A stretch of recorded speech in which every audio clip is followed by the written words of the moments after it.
Slendy, Ego, Slendy, hey, hit it out the park. Hit him with a strike. From the national anthem to the bottom of the night. I'm in Slendy, Ego, Slendy, Ego, Slendy, Ego, Slendy, hey, you already know what's up. What's that? Another home run. But you know the job ain't done till we hold that trophy up. Hey. What's up, everybody? Welcome to episode 457 of the Talking Friars podcast and YouTube show. Ben Fadden with you here. It is August 28, 2023. And the Padres, they won tonight, 4-1 against the St. Louis Cardinals. But I think collectively as a fan base, we don't really care about what happened there between the Padres and the Cardinals tonight. Like, oh, it was a good game by Garrett Cooper. It was a good game by Matt Carpenter. You know, like, we can talk about that. We can talk about Blake Snell's outing, the start that he had, going 7 innings and giving up no runs, and that was all great, right? And his ERA is now down to 2.60. But all that matters is where the Padres are at in the standings, and they're 7.5 games back of the final wildcard spot. We know that their season is over. Bob Melvin has essentially already admitted that, and that was after pretty much the entire fan base has already, admitted and has let that sink in that, yeah, the season's done. So what I really want to focus on tonight is another guy going on the IL in Darvish.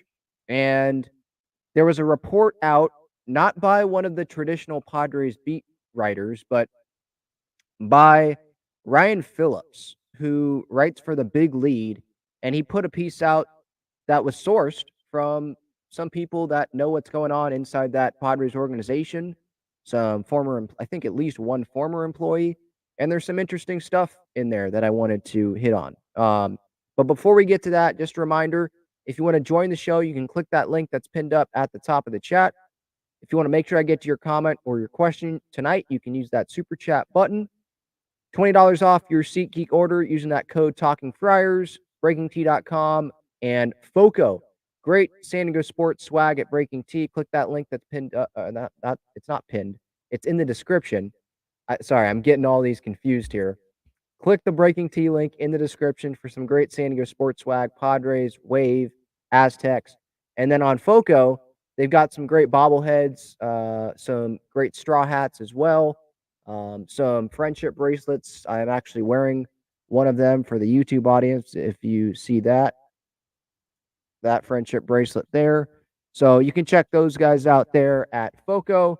And then obviously more about Gaglione Bros and Underdog Fantasy here in a little bit. I'll talk about tonight's game for a few minutes here. Again, it's not going to be the primary focus of the show tonight because why should it be? I mean, the games are secondary to what's going on here. Padres did win 4-1. Top of the third, Grish was on second with 1 out. Soto flew out. Manny ended up getting out as well, so missed opportunities there. First and second with 2 outs in the 4th inning. Gary, he grounded out, so there was a missed opportunity there. And that was part of the story tonight for this Padres offense. Sure, they scored 4 runs, but I think it was still disappointing. I mean, they scored 1 run off of Adam Wainwright, who gave up 8 hits, walked 3 guys, so that's 11 base runners right there. And you scored 1 run off of them. So that tells me that that's a lot of missed opportunities, and that's just the offense not being good enough, which we've heard plenty of times this season. They went 3 for 12 with runners in scoring position tonight, left 13 guys on base. So I think maybe is tonight a lucky night, a lucky win for the Padres, maybe, because of how well Blake Snell pitched. Like they got lucky because it was a Snell night, and the Cardinals offense just couldn't really do anything. Maybe that's why the Padres won this game, because I think better teams would have scored definitely more runs than what the Padres put up tonight. Now, Carp did have an RBI single in the 6th. Cooper had an RBI single, made it 2-0 in the 7th. And then he also came through again with another hit. It was like the Garrett Cooper game in the top of the 9th for some insurance after Goldie had a home run for the Cardinals, made it 2-1. Cooper with a single, drives in Tatis, drives in Soto, makes it 4-1. Tatis got himself in on the action as well tonight. Action-packed night for Hernando at the plate. 2 for 4, scored 3 runs, walked once, so got on base 3 times and scored all 3 times that he was on base. And he's one of the guys that hopefully they'll be able to bounce back next year. Tatis and a lot of guys on this team. I'm not saying this year was a terrible year for Tatis. I mean, he was an all-star, and he's probably been one of the Padres' better position players this season. But he has gone through a pretty rough stretch here in the month of August, for sure. When this has kind of been the Padres' last-ditch effort to get back in things. And so it hasn't been ideal. But I'm pretty sure he's playing through something. I've seen videos, whether it's from Marty Caswell or someone else, when the Padres are at home and, the cameras are in there in the clubhouse, and you see Tatis with his shoulder wrap. So something's going on there. Obviously, he's coming off of the surgeries, and he's been playing pretty much every day. I thought they were going to give him some more days off this season when he came back, but it's also because of the place that they have been in. They have to be playing him every day. You can't have who are you going to have go play the outfield? They don't have the outfield depth, and Tatis is one of their best players. Like, based on where the Padres are at, they couldn't afford to have Tatis take a lot of days off coming back. And if he was going to take days off, then he was going to be DHing on those days off, So it was going to be a half day off. So hopefully he has a better all-around season next year. I think I'd speak for most of the Padres fan base when I say that. But he had a pretty good night tonight. And Blake Snell, again, 7 innings, no runs, 2.60 ERA. I think he's probably the leader in the clubhouse for the National League Cy Young Award winner right now. He's just been tremendous since when? I mean, when you look at the game logs, right? Let me pull those up right now. It's been how long?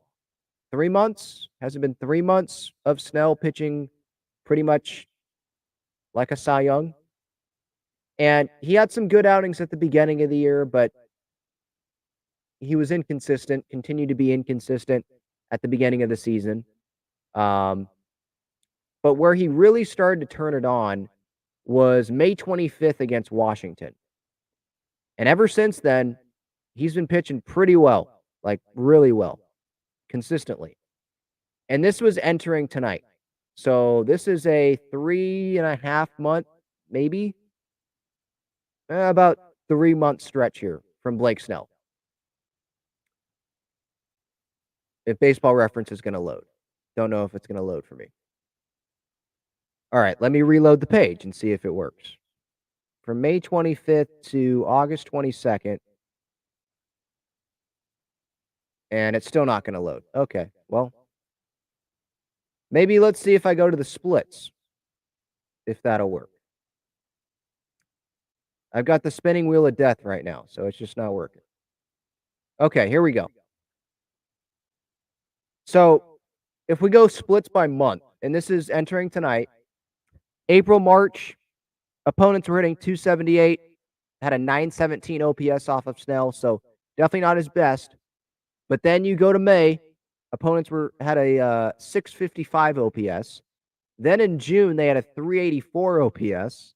Then July, 562, and then so far in August, entering tonight, 678 OPS. So since the start of May, really, opponents are having a really hard time with Snell this season. June, 0.87 ERA, July, 0.56 ERA, and then this month, 3.91 ERA, which obviously lowered because that ERA is not taking into account what he did tonight, which was go 7 innings and not give up any runs. He walked 5 guys, which is a lot, obviously. But he only gave up 2 hits, and he was able to get out of that big jam in the 4th inning, bases loaded, 1 out, down 3-0 in the count, struck out Andrew Kisner, and also struck out Jordan Walker as well. So that was a big moment. And then obviously the offense gave some insurance late. Suarez and Hader pitched. It was good to see Hader back on the mound, like he's alive. That's cool to see. And obviously I'm joking when I say that, but it's just me being disappointed that we haven't seen Hader as much as I think we should this season. And I understand that Hader, he's going to be a free agent at the end of the year. So he's going to probably dictate a little bit, right, where he's going to pitch. And he was screwed a little bit by Milwaukee with arbitration and all that. But I still think that he should be pitching a little bit more frequently, or at least when they were still in it. He should have been pitching more frequently at the beginning of August here when it was like their last ditch effort. When I was, because I was looking back at his game logs before I came on here, and I'll pull him up again. The month of July, it wasn't that bad. He was pitching pretty consistently. But then when you go to the month of August, it's like it's once, twice a week, maybe. You go month of July, and he had how many appearances here? 1, 2, 3, 4, 5, 6, 7, 8, 9, 10, 11 appearances.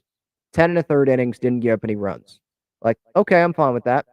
But then when you go to August, we're sitting here August 28th, and he has half that many appearances. Now 6, I guess, if you include tonight.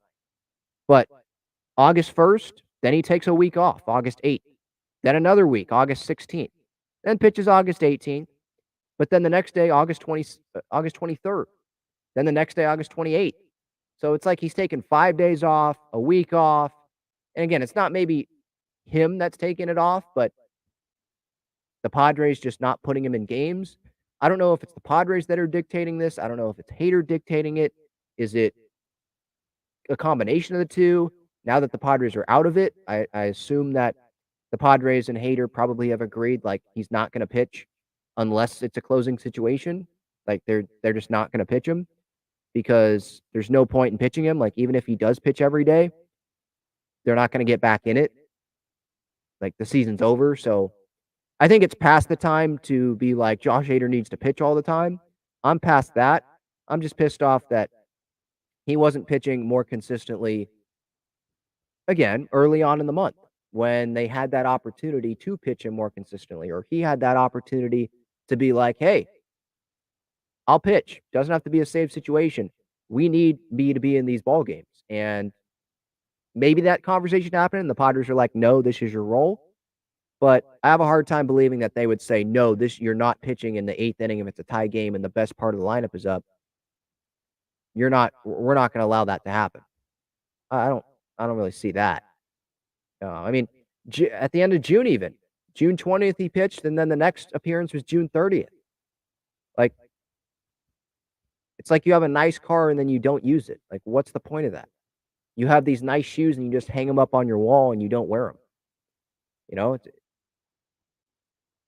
Josh Hader's not the reason why the Padres are out of a postseason spot, but it's just one of those things that has ticked me off a little bit. I see Daniel's in here. What's up, Daniel? Hey, How's it going? good. What do you want to talk about? Well, I'm kind of disappointed about the Padres season. I was just in your opinion, right? Do you think like next year they might actually like win the World Series, or you think it's gonna be like another like make it to like the National League Championship and then lose again?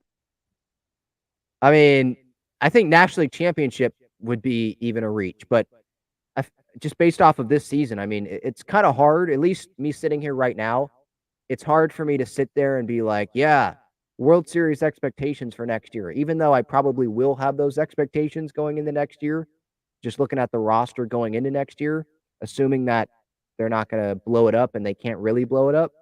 But sitting here right now, it's kind of hard for me to be like, yeah, World Series or bust when they didn't even make the postseason, you know? So I think next year they should be able to make the postseason. I don't think that this is going to happen again. But that thought of, oh man, this is what it's going to look like maybe for the back half of these long contracts, that thought has creeped into, I think, a lot of our heads this year because these guys are performing like we thought they might perform at the back end of those long contracts. That shouldn't have happened in year one of a Xander contract or year one of Crony and him being extended or Darvish year one of this and Manny year one of, well, I guess, I think this year is year one of his new deal. We weren't expecting that to happen this year. But yeah, to answer that, I don't really have those World Series expectations for this team next year, but I might have them, on opening day next year, depending on what happens in the offseason and I, let this season go and take some time and just try to forget about this season and realize that 2024, it's a reset. But yeah, it's hard for me to believe in this team going into next year that they're going to be like the best team in baseball. Okay. And also, I was thinking like since like we signed Xander Bogaerts like last offseason, like who do you think we're gonna sign this offseason? Or you think we're just gonna like be sellers this season or like this offseason? Yeah, I mean, sellers, who is there really to sell? Like, you're not going to trade. I don't think you're not going to trade Manny. You're not going to trade Tatis. You're not going to trade Bogarts. Not going to trade Cronenworth. Do they want to trade Kim? Because I think you're getting worse if you trade Kim. If you trade I, Soto with 1 year left of control, I think you're getting worse. I know some fans don't like Soto and don't want to give him $500 million, but I think the bottom line is he helps the Padres offense. So I don't see them trading Juan Soto. I think they're still going to go all in for next year. So who is it that they would sell? So yeah, I think they're going to be a buyer, but I feel like a lot of the buying that's going to happen is just bringing back guys if they want to bring back guys, and you're just bringing back guys on a team that didn't make the postseason. So we're supposed to expect that this roster is going to, turn it around and everyone's going to play better for 2024 and they're going to reach their potential. I don't know. I just feel like, yeah, they're going to buy and they're going to bring back some guys, and then there's maybe Preller, because I think he's going to stay. He's going to bring in some guys that we're not even thinking about. And maybe we'll think, hey, those are good additions. Just like some of us thought that, hey, Matt Carpenter, maybe that's a smart addition. Nelson Cruz, vet, and then it ends up not working out, So it's AJ, he's hard to predict what he's going to do in the offseason for sure.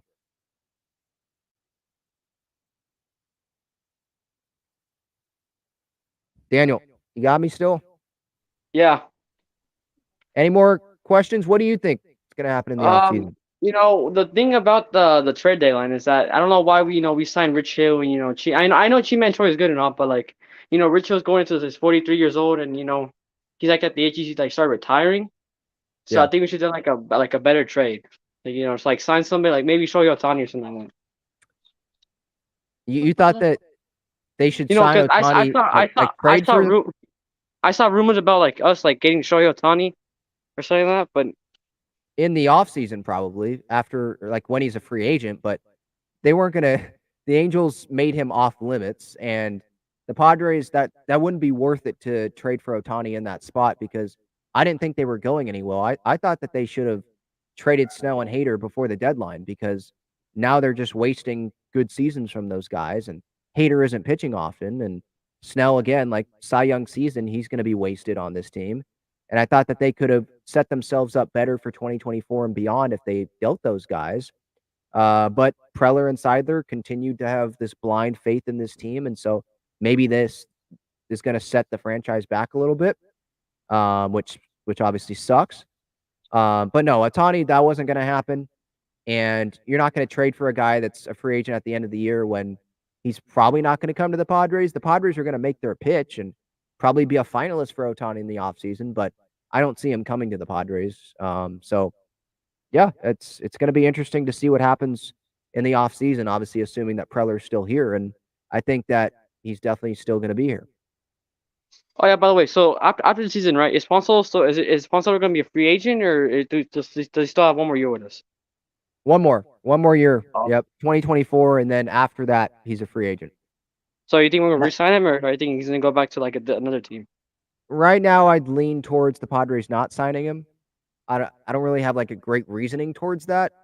Maybe I should say it's the long-term contracts that the Padres already have. It just doesn't feel like Juan Soto like really wants to be here long-term unless the Padres give him, the most money. And I don't know if the Padres want to do that. But maybe they do and feel desperate that they will do it because they're like, hey, we traded so much for him. We have to keep him here long-term. And he's a great talent. And Peter Seidler did say right after they traded for Juan Soto last year that he's not afraid of the $500 million contract. So maybe they feel like we have to extend this guy or we have to bring him back in free agency, and they end up doing it if they don't bring in Ohtani or whatever. But yeah, $500 million I find it hard to believe that he's going to get $500 million right now from the Padres, at least.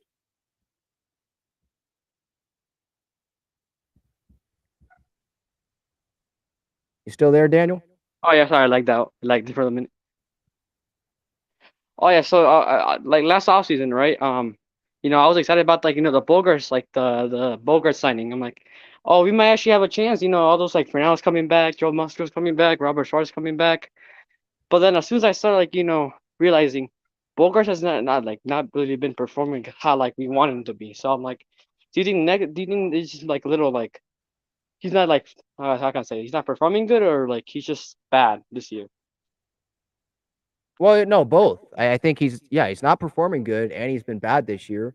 I Because don't like think that he's going to replicate this season next year. I'll say that. I mean, is he going to have another wrist injury next year? Is he going to get hit by a pitch in the wrist, and then his power is going to be gone for a couple months in the middle of the season? I mean, he went 2 months this year hitting a home run in, or hit a home run once, I think, in 1 month, and then hit one home run in the next month. Like the power was just gone. I think he's been okay defensively, but it's going to be interesting to see if they stick with Bogarts at short and they keep having Cronenworth play first and Kim at second, or do they have Kim play short? They have Bogarts play second or first, or they move Croney to second, have Bogarts play first. I don't know, but it would be, I don't know how Bogarts would feel if they move him over to second or first in the second year of his contract. I mean, he thinks he's the shortstop. So, yeah, we'll see. To answer that, yeah, he's had a disappointing season. And I think fans have a right to be pissed off about it, but I don't think it's right to be like, oh, this is a horrible contract, less than a season into it. You know what I think for next year for the lineup? I don't know why, but I feel like they should put Fernando back at shortstop. I don't know. Maybe he's not like the right place for him because he's just a right field. But like when he was like in shortstop back when like he didn't get suspended for those for 90 days or I don't know how much the years I don't know how much days he got Yeah. suspended for. Yeah, yeah. I'd love to see him back at shortstop because he was one of the he was skillful. He was yeah. Yeah, he was. Yeah. And I'll let you go. Thanks so much for the time, Daniel. Thanks for coming on. All I right. appreciate it. Yeah, I'll answer that right now. Yeah, with Nando and at shortstop, I think the Padres aren't as good of a team if Nando's at shortstop because he's proven that he can be a Gold Glove outfielder in right field, right? And then they can move him to center if they don't want to have Grish there anymore. So there's that. And then you have Kim at shortstop, or you have Bogarts at shortstop, Kim at second, Croney at first, Manny at third. Like that's your best team. Now you can make the argument that like Croney at second and Kim at short, and actually bringing in a power hitting first baseman would be the best. But you can't really do anything about it. Like again, I don't see them trading Cronenworth. Can't trade Bogarts. Not trading Manny. Kim. I mean, I think you get worse if you trade Kim. So, like Tatis, he just doesn't fit for me right now in the infield. So I personally don't see that happening. And he's played pretty much every day in right field. Like he's gotten very comfortable there. So I don't see them moving him after one season unless it's to center field. And he's proven that he can be a really good outfielder there. So yeah, I don't see that happening. All right, quick break. And then I want to get to you, Darvish, going on the IL. Check out Gaglione Bros' famous cheesesteaks and garlic fries on Friars Road. You can visit their website, gaglionebros.com, for their entire menu and enjoy their cheesesteaks and fries at Petco Park and Snapdragon Stadium as well.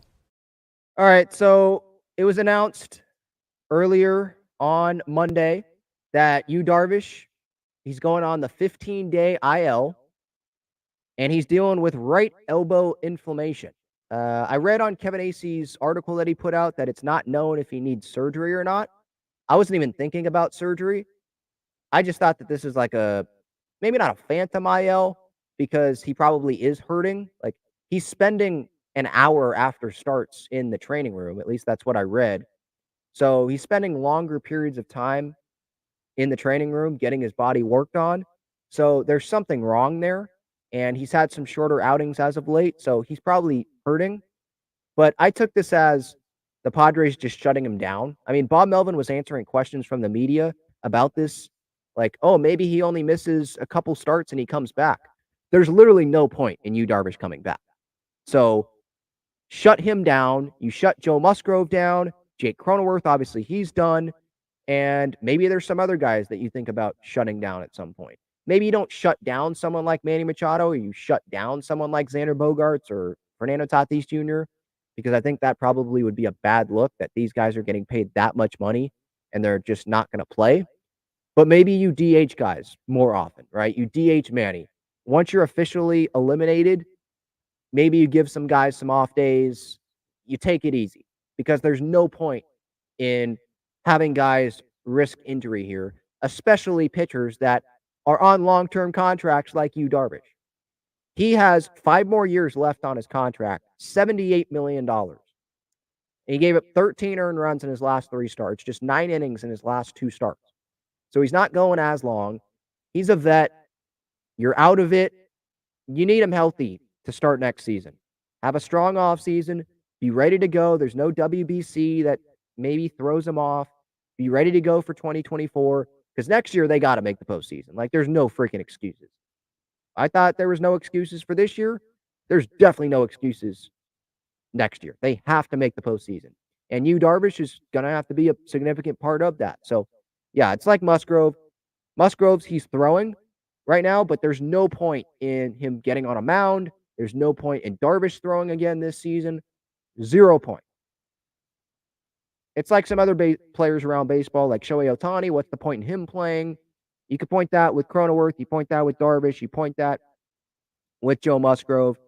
And then if you look at the rest of the Padres roster, are there any other players on this roster that you would say, okay, we should shut it down? Michael Wacha is someone that comes to mind, but that I think would only be if like the Padres know they're going to pick up the club option for $16 million next year and then $16 million the year after that.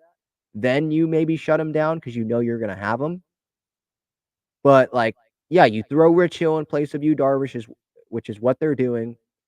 You don't shut down someone like Josh Hader because I don't see him coming back. You shut down Seth Lugo. I mean, maybe he doesn't come back. He'll probably try to go to free agency. But yeah, there's not a lot of guys on here that I would say you shut down.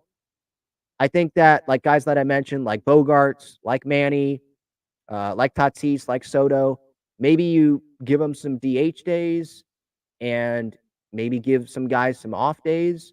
You don't shut them down because I think that's bad. That's a really bad look. But especially for pitchers, they're shutting down the guys. At least I hope that they're shutting down the guys that they should be shutting down. Darvish, no point in him pitching. Musgrove, no point in him pitching. Cronenworth, fractured wrist, probably out anyway, but there's no point in him returning, obviously. So, yeah, shut those guys down and be ready to go for 2024. That's what I would say about that. And Joe Musgrove, he had a quote to Kevin Acee. I guess he was giving his thoughts on this Darvish injury. And he says, it feels like we're doomed.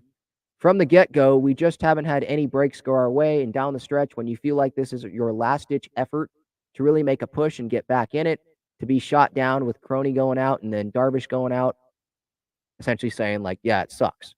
Yeah, and it feels like we're doomed. And, yeah, that's how it's felt, I think, for a lot of Padres fans this year. Like, if something can go wrong, it's going to go wrong. You think it can't get worse? It's gotten worse. That's just how this season has gone, and hopefully it doesn't happen next year. But yeah, Darvish, another guy that's going on the IL. And Matt Waldron, he has been called up, so maybe he makes a start if they decide to shut down someone else. Pedro Avila, Rich Hill, I would think that they're going to keep throwing those guys out there. And we'll see how they play the rest of this season out. All right. Ryan Phillips of The Big Lead, he put out a piece also on Monday talking about how the Padres need to change things. And if you don't know who Ryan Phillips is, again, Big Lead. So he's not Kevin Acee. He's not Dennis Lin. He's not AJ Cassavell. He's not Ken Rosenthal or Jeff Passan. So maybe you don't want to rely on this guy and you don't believe what he says or what you're taking this with a grain of salt, whatever. But he does have sources that were listed in this. So I don't believe that he's making this stuff up. And there has been some reporting out there, some things out there that I've seen already about some of this stuff, about AJ Preller and micromanaging and the communication and maybe guys not being prepared enough and all that. So I'm not saying that this is like the gospel, but I'm not saying that you should just disregard it for sure. So he puts this out, and this is what he says. In talking to people with knowledge of inner workings of the franchise over the past few weeks, an unflattering picture of the Padres emerged. Some of it involved the players the team had bet its future on, but most of the discussion centered on the team's front office. The first narrative relayed was that fitting a group of stars with big personalities together takes time, which, yes, I mean, that's a valid point. Takes time, but I think that's more of an excuse than like a valid reason for the Padres' struggles this season. Maybe you could point that beginning of the year because the guys were split up with the WBC and all that. But like when you're up at the plate, does chemistry really play a big part in it? Like you're just trying to get a hit off of the pitcher, you know? So I think that's more of an excuse. But what he also gets into here is AJ Preller. And several, according to Ryan Phillips, were quick to praise Preller's ability to scout and identify top talent and his knack for landing the players that he wants, which is true, obviously. There's 5 top 100 prospects, even after trading a bunch of their top guys, Gore, Abrams, Hassel, Wood, Susanna, trading them in the Soto deal. They have Salas, they have Jackson Merrill, they have Robbie Snelling, and I could go down the line. Like there's impressive guys in this farm system still. So you got to give that to AJ.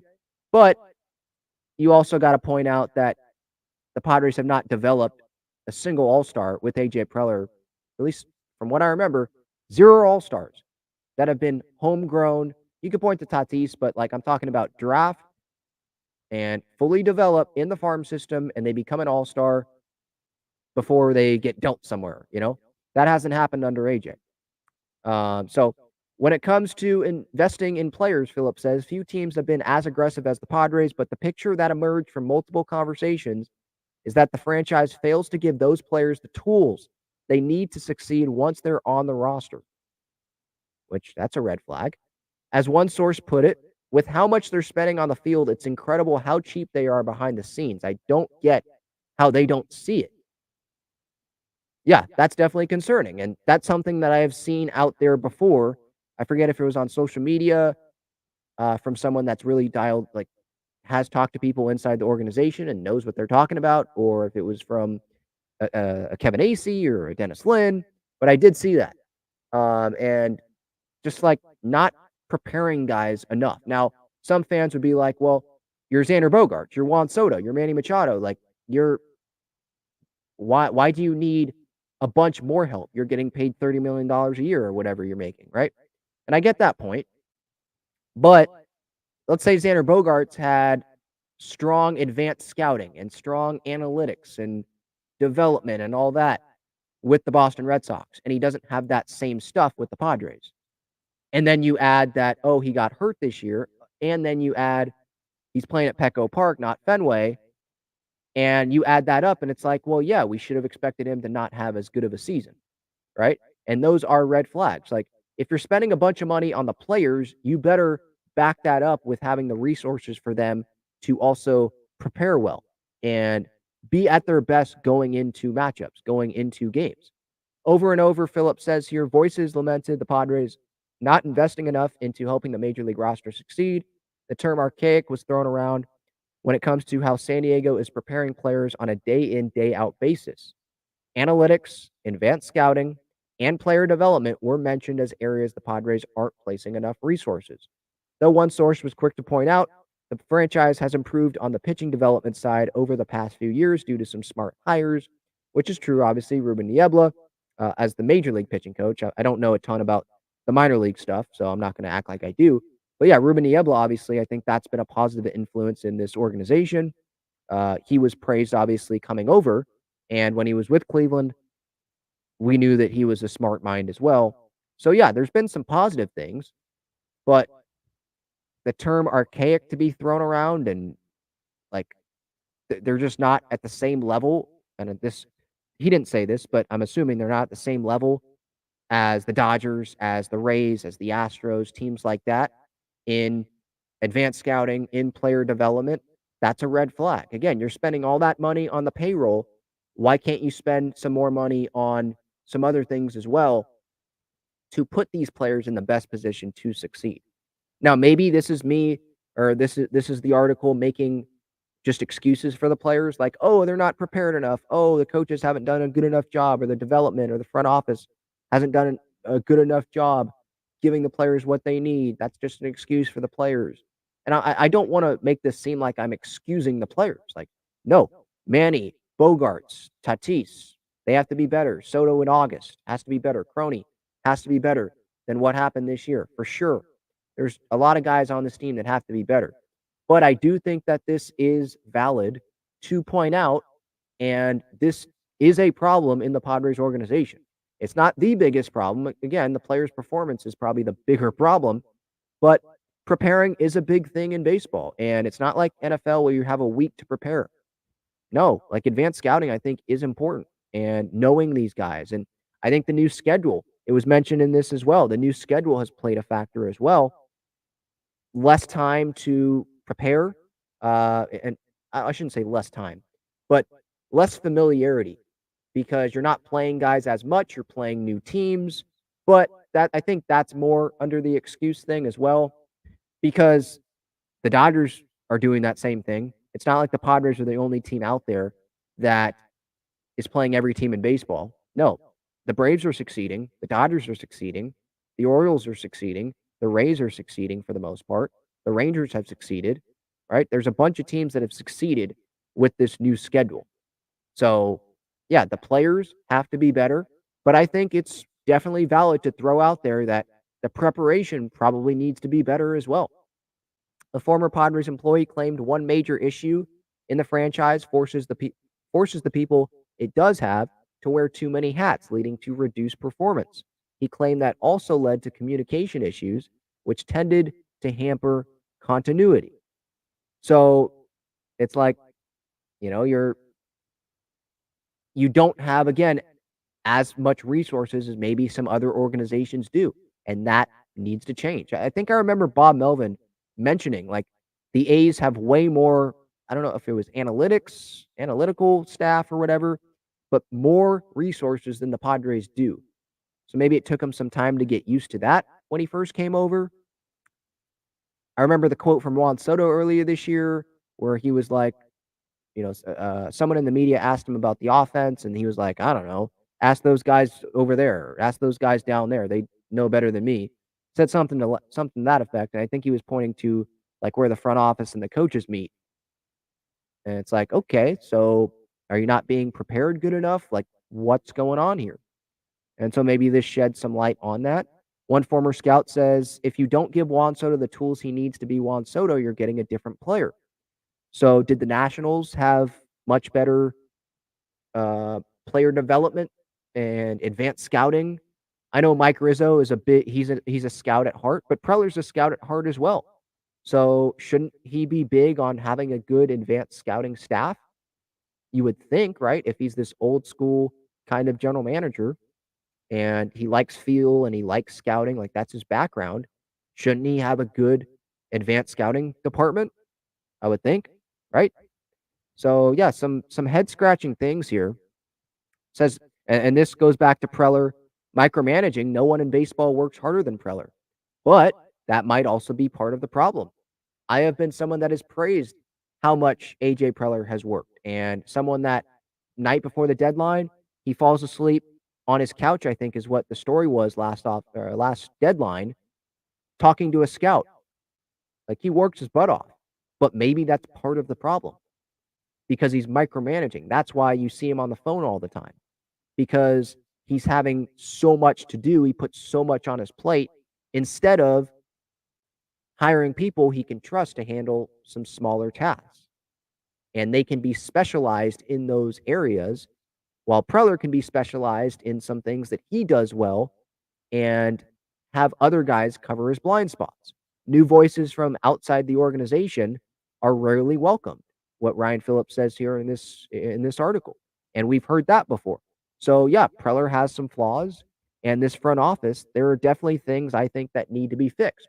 If Peter Seiler is going to keep AJ Preller, he can say AJ is excellence and be like, well, they made it to the NLCS last year with this same GM. So I'm going to continue to believe in this guy. And okay, you can make that point. Like, there is a case to keep AJ, I guess, because what happened last year and Seidler believes in him, took him farther than any GM has been able to take them in my lifetime. Like, there's a case to keep AJ. I understand that. And you're so far in, now you want to blow up the front office when you're so far in.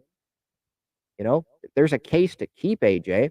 But if you keep AJ, Peter, I hope that you tell AJ, like, dude, some of this needs to change. Stop with the micromanaging.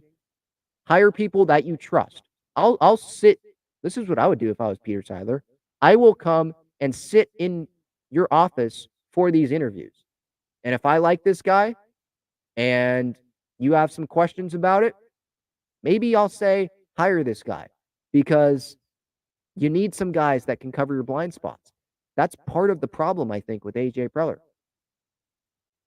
is he hires a lot of guys that he likes and that agree with him. And there was someone, was it Dave Cameron from Fangraphs, who didn't agree with everything that Preller said, and he ends up leaving the organization. I don't think he got fired, but he ends up leaving the organization with no, like, next team in mind, like a plan to go right to a next team. Why is that? You know, so there's questions, obviously, about this front office. And when new voices are rarely welcomed, I think that's a problem.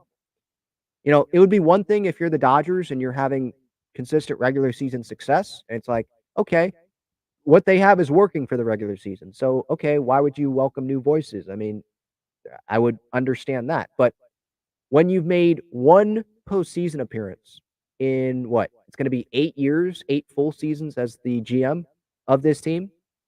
One postseason appearance in a full season, 2 in 9 years, if you count 2020. I think the best thing would be to welcome some new voices, some unbiased voices that are just looking at the organization and just want to say, give you their thoughts on what is best for the organization. Not a biased view, a view that's not going to get them fired. No, just a unbiased, this is what needs to improve. This is what sucks. This is what I think is good with the organization. Because I think there's some good things with the organization. Not everything sucks. There's some people that think that, oh, everything sucks. I'm not going to say that. But there's definitely some things that need to improve with AJ Preller, obviously, at the helm here. And then Ryan Phillips, I think this was a good piece. And again, you don't have to take this as the gospel and believe everything in here, but this isn't the first time that I've heard some of these things and I've read some of these things. He says here, in talking to people inside the Padres organization, it's clear everyone knows things can't continue this way. I was repeatedly assured changes are coming, but will they be as dramatic as needed? So he was repeatedly assured changes are coming. What are those changes? Is it Preller? Doubt it. Is it Melvin? Maybe. More probable. Is it having outside voices come in? Is it getting better player development people, better analytical staff, or just more of them? Preparing the players better? What is it? What are those changes? I'm going to be curious to see what those changes are, for sure. All right. I'll get to a break, and then we'll get to the chat. I want to tell you about the best and easiest way to play fantasy sports. It's Underdog Fantasy. They have great pick'em games and best ball tournaments. In pick'em games, just pick higher or lower on 2 to 5 players' stats, and you can win up to 20 times your money in a single night.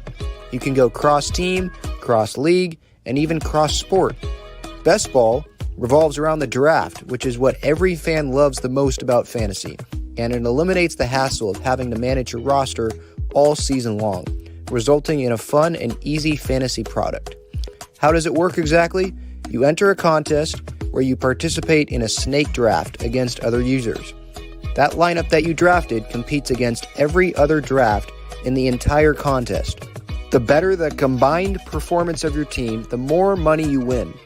After your lineup is all played, Underdog will take the best performing players and automatically set them as your starting lineup. That's it. No waivers, no trades, no worrying about who to start or sit. After you complete your draft, your part is done. Underdog Fantasy offers best ball in a variety of ways, including daily contests, weekly contests, playoff contests, and season-long contests. You can either enter into these and compete against thousands of other entrants for huge prizes, or, if you'd like, you can enter into a private draft with friends and family to compete for a smaller prize pool. Underdog keeps it super simple with their easy-to-use website and mobile apps. Sign up now by clicking the link in the description or by using the promo code TALKINGFRIARS, and you'll double your first deposit up to $100 in bonus cash when you make your first deposit of $10 or more. So if you deposit $100, you get $100 free. If you deposit $10, you get $10 free.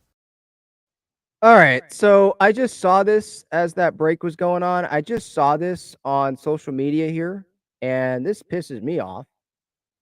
I respect you, Darvish, and his toughness, but what is the point in him pitching again this season? AJ Cassavell tweets this out. Yu Darvish addressed his injury after the game tonight and said his intention is to pitch again this season. Why? Why? Why? There's literally no point in him pitching again this season. The only thing that can happen from him pitching again is him further injuring himself and maybe missing the start of 2024 or having to have surgery. So let's say he comes back, makes one start, 7 shutout innings.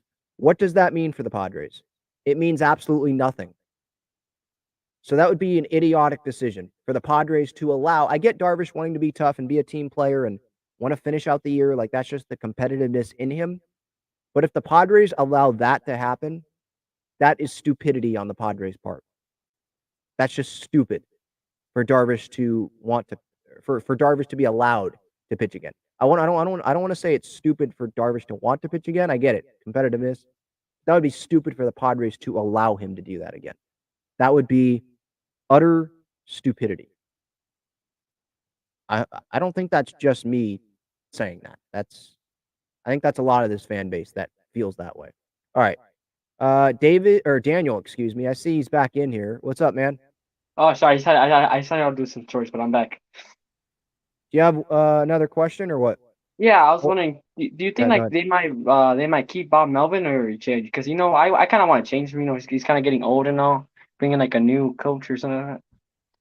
Yeah, but if they're gonna fire Bob Melvin, who are they gonna bring in? Who's the better guy? Maybe like a world's let me see, like a manager that were like won a World Series, like they have like potential, like Yeah, yeah, but Bruce Bochy, he's already with the Rangers. Ron Washington, I don't think he's won a World Series, and he's already comfortable with the Braves. They're in a much better spot. Ozzie Guillen, that was all the way back in 2005. I know a lot of Padre fans, or at least I've seen that in comments. They want Ozzie Guillen. I don't know how that's really going to change things. Bob Melvin already has the respect of the players. So this is more on the players. And sure, Bob Melvin makes mistakes, but so does Bruce Bochy. Not the Tigers, the Rangers, they've been not playing very good as of late. And Bochy has made some bad managerial decisions, and he's owned up to that. It happens to everyone. That's just what happens. So again, like, who is the better option? Ryan Flaherty, who's already on the staff, who should be helping Bob Melvin. That's not the better option. Mike Schilt, he's already on the staff. Isn't he supposed to be helping Bob Melvin? Like, who are they going to bring in that's better than Bob Melvin? If they bring in a rookie manager, do you think that these vets are going to automatically have a bunch of respect for this guy and want to run through the wall for this new manager? No. And AJ Preller being allowed to hire another manager, that shouldn't happen. Peter Seidler should not allow that to happen. Unless Bob Melvin retires and doesn't want to do it anymore. But if Bob Melvin's under contract, he's not the person that should be going here. Oh, okay. And one other thing, I want to talk about the starting pitching relievers, because I think like the relievers are like the reason why we lost all those games that we're not supposed to be losing. So like I think we should like start like scouting more, maybe like look for like more younger pitchers, because people like I see other teams like reach like signings like these like good like relievers or pitchers like from like colleges. So like I think like the relievers are, I don't want to say like relievers like it's every like they have like the fall and everything, but like I think relievers we need to get better relievers. Yeah, but were we saying that last year in the postseason when we had a lot of these same relievers in that bullpen? Sure, the bullpen has to get better, but one of AJ's strong suits, and he's had some faults, but one of his strong suits has been able to have a pretty solid bullpen in most of his years that they're trying to win, especially the closer spot. Like if someone leaves, Mark Melanson leaves, or Trevor Rosenthal leaves, or Kirby Yates leaves, or Brad Hand leaves, doesn't matter. He's going to bring in someone, and they're going to do a pretty good job. So we'll see what happens with Hader probably not being with the Padres next year, and Suarez. Hopefully he can be healthy. Pomerantz, that money's coming off of the books, so that should help. And I would expect bounce back seasons from some of the guys in the bullpen, but a lot of those guys are under contract for at least next year. So I don't see the bullpen changing a ton. They're going to add some pieces, I would imagine, but I don't see it. That the bullpen is not at the top of my priority list, I don't think, in the offseason. I think it should start with the offense and then with the rotation, seeing how that's going to unfold. Who are they going to bring back? Who are they going to bring in? Can they keep the rotation? Like, what's going to happen there? And obviously, the offense, that's a big issue. That's been a huge issue. And the bullpen was a top 5 bullpen at one point this year. And I know they obviously hit a very rough patch, and it's been a little bit inconsistent for sure.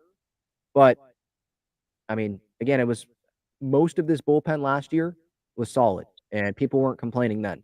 So it's easy to complain about it now. And I think there should be some upgrades. Should Luis Garcia be on the team next year? No, of course. But no, I think the Padres believe in a lot of the guys that are in that bullpen, to be honest.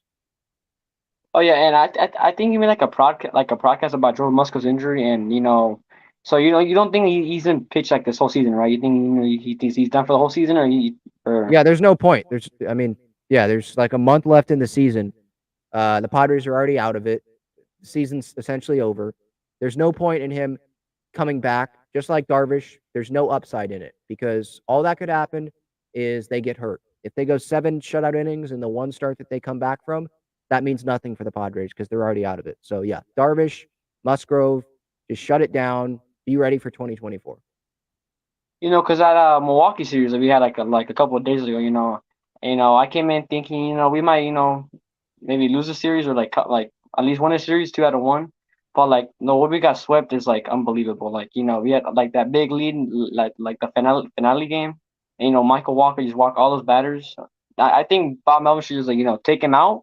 I mean maybe he like thought I don't know why he didn't take him out, but Well, he believes in his starters, and Waka, he's never walked 4 guys in a row in his career before that. So Melvin, again, he believes in Waka. He has like a sub-3 ERA this year. That's just who Bomo is, and sometimes him believing in the starters has not worked out, and so it ends up being the wrong move.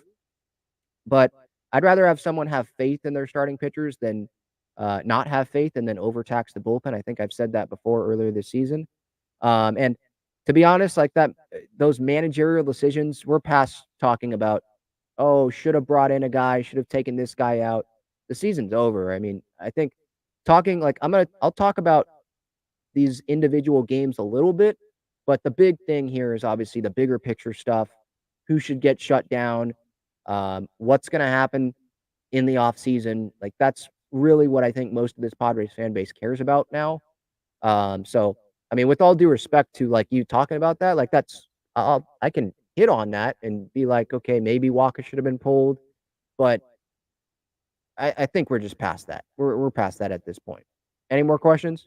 I think I have one. Yeah. So I before the season started, I seen like the New York Mets had like the biggest budget ever, and everyone thought they might actually win the World Series, and then we're like I think the second biggest budget this year. I don't know, but yeah, because the Mets, how bad they're doing right now, and then how bad we're doing too. So I mean, people thought like we just wasted money for no reason on Bogart. We wasted money on Manny's extension, and then we might actually sign Soto.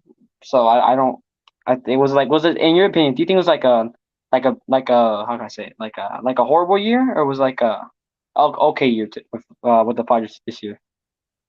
Um, yeah, definitely a horrible year, and I'll let you go on that, Daniel. Thanks so much. Yeah, horrible year. We had World Series expectations going into the season. How can you say it was anything other than that? I mean, I guess you could say disappointing. Maybe that's a little bit easier on them, but I don't really care about the feelings right now of these guys. Like, we're just frustrated Padres fans. And a lot of people, like I said the other day when I went on that rant and got that off my chest, a lot of people have spent so much money and so much time into this team, and they got their hopes up this season, and it all came crashing down. So, yeah, it is a failure of a season. This is like the worst.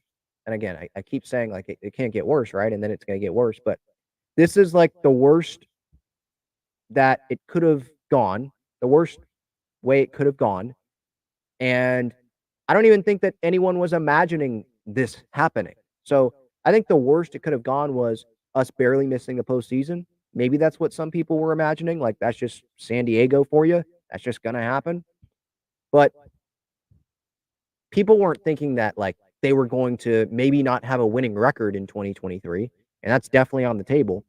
So, yeah, definitely a failure of a season for sure. And again, Xander wasting money, sure, the back end. And I wasn't, I knew right when they signed Xander, the contract was not going to look good at the back end, but I was excited that we signed Xander Bogaerts. So I'm not really going to leave off of that stance that I have when it's less than a year into that contract. I'm not going to say it's Hosmer 2.0 yet. I think it's too early for that. Same thing with Jake Cronenworth. Manny, we all wanted him to be here. So for anyone that's going to want to crap on that, come on. I mean, you wanted him here, so that just doesn't make sense for you to crap on it now. So, yeah. All right, going to the chat here. Steven says, the chat will be slow tonight, but it is a precursor for next season. I'm predicting that Petco, the experience, and the ticket prices will turn a lot of the fans off after this false hope of year. It probably will turn some fans off, at least at the beginning. They're like, hey, you're going to have to prove it to us. And if that's the viewpoint that some fans have, I definitely am not going to blame you. And there's a lot of Padres fans that are pissed off, obviously, about those season ticket prices being raised. For sure. Because the performance on the field is not reflecting those prices. It's not like they're winning and it's being raised. It would be one thing if they're making the postseason and they get it raised. They might not even have a winning record this year. And Petco Park, best ballpark in America, great food options and all that. So, yeah, you have a family, you take your kids there. I'm sure you have a great experience if you don't care about the game. But if you care about the game, which I assume the majority of the fans that are going to the game care about what's happening on the field, you have been very disappointed this season for the most part when you're going to Petco Park. And even if they win, as you're exiting Petco Park, you're like, well, can they do it again tomorrow? They're probably not going to be able to do it again tomorrow. And if they do it again tomorrow, they'll probably not be able to do it the next day. They're not going to follow it up. They haven't won more than 4 games in a row this year. They don't have very many great series at Petco Park this season, great homestands. So fans have been very disappointed this season. So, yeah, I don't think that's the worst idea for fans to be like, you're going to have to prove it to me before I go spend money at Petco Park next season. Steven says, people keep saying, hey, they are still selling out. These are the residual effects of the hype. Then the investment fans were egged on to make for this season. Don't assume fans want to do it again. Hype and Fan Fest fooled the fans this season. The media convinced the fans with the high payroll. Petco, way too expensive. Tickets going up higher next season. I think that some families do think that, and maybe not families, just some individuals are like, that's too expensive. $50 for parking, or however much you pay for parking. If you don't take the trolley, then it's another $50 for a ticket. Then it's another $20 for food, maybe $40 if you have some beers. Yeah, that's a lot of money. It adds up. And so, yeah, people saying like, yeah, they keep selling out. Yeah, those are because people already had the tickets, and maybe some can't even sell the tickets because why would fans want to buy tickets from other fans now? Because they know the season's over. Why do you want to go to games? Right? So, yeah. The attendance, it's still going to be decent probably the rest of the year. not going to be what it was with all the sellouts. I don't think it should be based on how this team's playing. I don't blame fans that don't want to go. But yeah, next year I wouldn't be surprised. I think they'll have plenty of sellouts next year for sure, but I don't know if the attendance is going to be as good, or maybe it will because they'll actually live up to expectations and the attendance will be strong throughout the entire season instead of through August. Because I think September it's going to dip down here. There's still going to be, over 35,000 in the ballpark, but it's not going to be 42,000. Over 30,000 for sure, probably, because most of them are season ticket holders. There's how many season ticket holders were there? Like 24,000, something like that, is what I think the Padres said at the beginning of the year for like a single game. So, because not everyone has a full season, my family doesn't have a full season, but 24,000 seats, I think, is what they were referring to at the beginning of the season. Flat Life asks, who you guys facing in the World Series? Yeah, that was, looking back on it, obviously, that's something that I know a lot of fans are going to have fun with that aren't Padres fans. The Tatis, doesn't matter who is going to the World Series in the American League because we're going to win it all. But, I mean, it's Fan Fest. He was hyping everyone up. We still had all those high expectations, so I don't think fans had that big of a problem with it at that time because we were all excited for the season. And it's not like we were the Nationals of this season saying that. We had high expectations.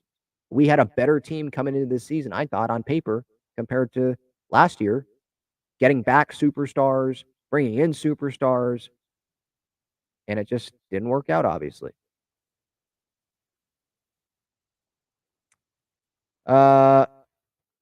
Someone here says, AJ has done a good job, just made a huge mistake with Xander. Well, he's also made some other huge mistakes. Just saying Xander, and again, I think it's too early to say huge mistake with Xander. Some fans will say it, and I understand it. You're reacting. But I'm going to have more of a measured take there with Xander. I'm going to give it some time. Maybe it's probably me just looking at track record, and I've been fooled by that already this season. For those that knew that, you listened to the show earlier in the season, and you remember me saying, no, they'll turn it around. Like, look at the track records. It can't be like this the entire year, and it didn't turn around. So maybe Xander just won't turn it around, and he'll be like this the entire contract. But I'm not going to give up on Xander yet. And AJ's done a good job. I mean, he did a good job last year, got him to the NLCS, but this year, if you're looking at results, it's not been a good job. That's just, it's a results-based business, like Don Orsillo says. Results-based business. Nancy, thank you so much for the super chat. I appreciate it. It says, Tatis should be shortstop. He is in right field as a punishment. Enough already. Are there no other right fielders we can acquire? He animates the team. Team spirit is real. It's not there this year. We need it back. I disagree with this. I think I said this earlier. Like, he has succeeded in the outfield. I think he's shown some energy, some pretty good energy out there. Beginning of games, running out there, saluting the fans and all that. It provides energy to that right field corner at the beginning of games. Then when he makes a big throw, throwing out a guy at the plate, or making a good catch, showing off the range, I think there's energy there. When things are going good, he provides some energy. When things aren't, it's harder to provide that spark, that energy. And Tatis playing shortstop, I don't think that's the best thing for this team. Based on the roster construction, you have Bogarts, you have Kim. One of them's playing shortstop. You have a better defense with Tatis in the outfield. That's just the way it is, I think. So, no, I don't think Tatis should be shortstop. With how things are right now, how the roster is constructed, I don't think that makes sense for him to be shortstop. But I appreciate the opinion. I appreciate the super chat, the support of the channel, Nancy. Thank you so much. Lizzie says, I would say starting pitching is a priority if our offense was kicking ass right now. Don't think our pitching would hold up into the postseason with Musgrove hurt and now Darvish. Yeah. Well, yeah, for now, this season, yeah. Musgrove and Darvish are down. Yeah, they're not probably even winning the wild card series. Or if they do, it would be because of the offense. Maybe get a good start out of Waka. Or I guess you could get good starts out of Waka and Lugo. That's not, you know, the biggest ask. They can do that. They've done that before this year. But both of those guys have been on the IL at some point this season. So I'm just obviously hoping Musgrove and Darvish can be healthy next year. And yes, retaining Snell, if the Padres want to do that, that should definitely be a priority. And keeping a strong rotation. Because I think that they're going to need more than just Musgrove, Darvish, and hope that those guys are healthy. They're going to need more than that. What are they going to do with Waka? They can control it. They can keep him, but they're going to have to give him $16 million each year in the club options for 24 and 25. What's going to happen with Lugo? Are they going to make a trade for a controllable starter? What's going to happen there? Pedro Avila, is he going to be fighting for the fifth starter spot to save some money, lower the payroll? I don't know what's going to happen, but yeah, starting pitching is definitely one of the priorities, I would say.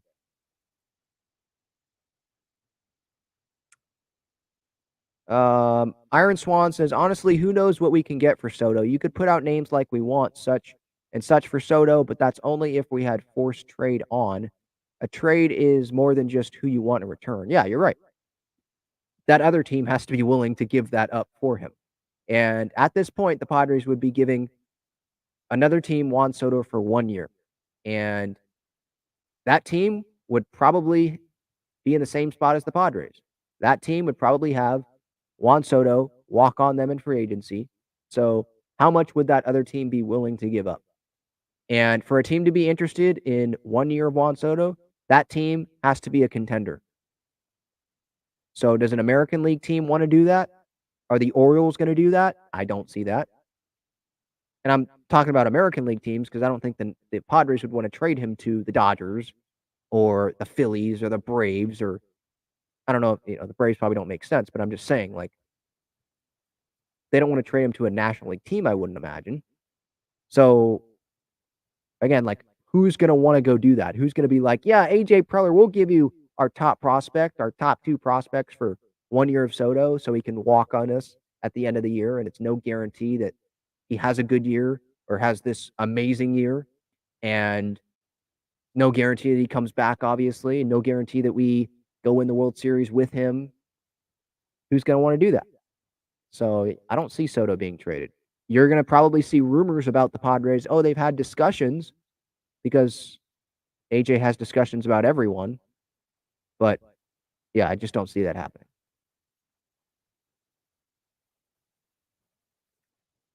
Lizzie says, maybe we wanted Manny, but his contract extension is a huge amount of money. Yeah, but that's just baseball nowadays. You look at all the contracts since like Harper. You can go before that, but like Stanton was $325, that extension that he had with the Marlins. Harper obviously was over $300. Manny obviously was $300. Then this extension was even bigger, 11 for $350. Bogarts got overpaid at $280. Judge obviously was $360. Trey Turner was offered $340 by the Padres. He ends up signing for I think $300 with the Phillies. Starting pitchers are getting paid more money. Everyone's getting paid more money. It's inflation, and everyone wants to up the last guy. That's just what it is. So it was going to be a huge amount of money regardless. Maybe you didn't think that they should have given him $350 for 11 years. Maybe you wanted like $300, but it was going to be big regardless. He was coming off of a season where I thought he should have won MVP. Yeah, Michelle, I think she's a season ticket holder. Must be. Can't wait for the pizza party. Yeah, Eric Grutner sent out a letter, I think, today for season ticket holders.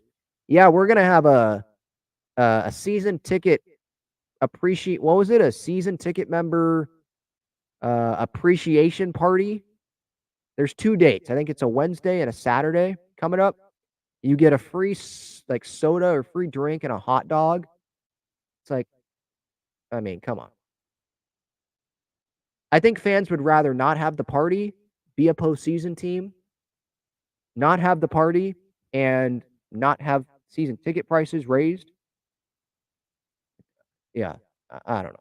I just personally, I think the Padres could have done a better job of valuing their members, or at least making it seem like they value them a little bit more.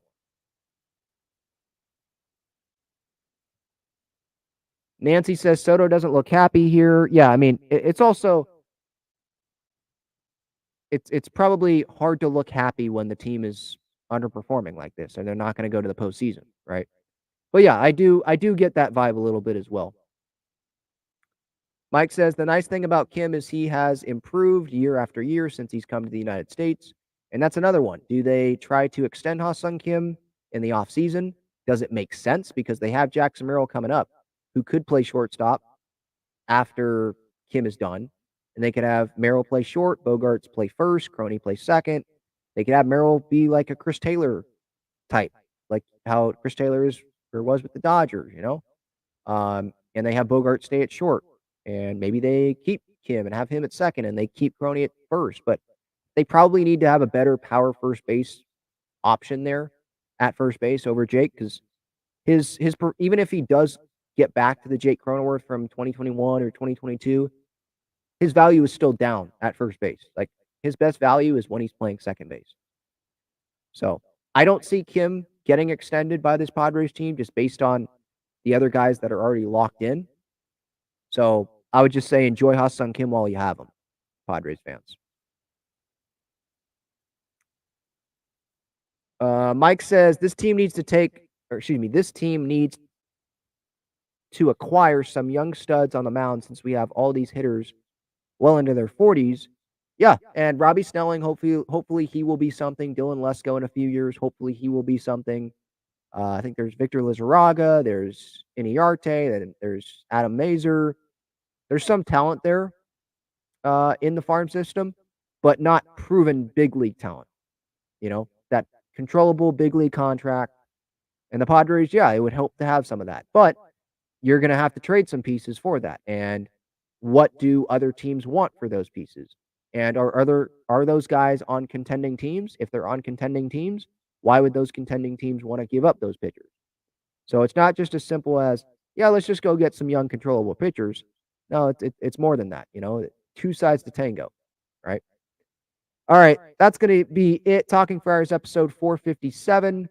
GaglioneBros.com, main sponsor, the lead sponsor. They've been so great to myself, so I definitely recommend you check those guys out. Great cheesesteaks, best cheesesteaks in San Diego. Their main location on Friars Road. They're available at Snapdragon Stadium and at Petco Park as well. You can check out FOCO. Click that link in the description for some great bobbleheads, some great friendship bracelets, straw hats, other collectibles as well. BreakingT.com. Click that link in the description. I'm actually wearing one of their Breaking T-shirts, Trinity Rodman, for any U.S. Women's National Team fans.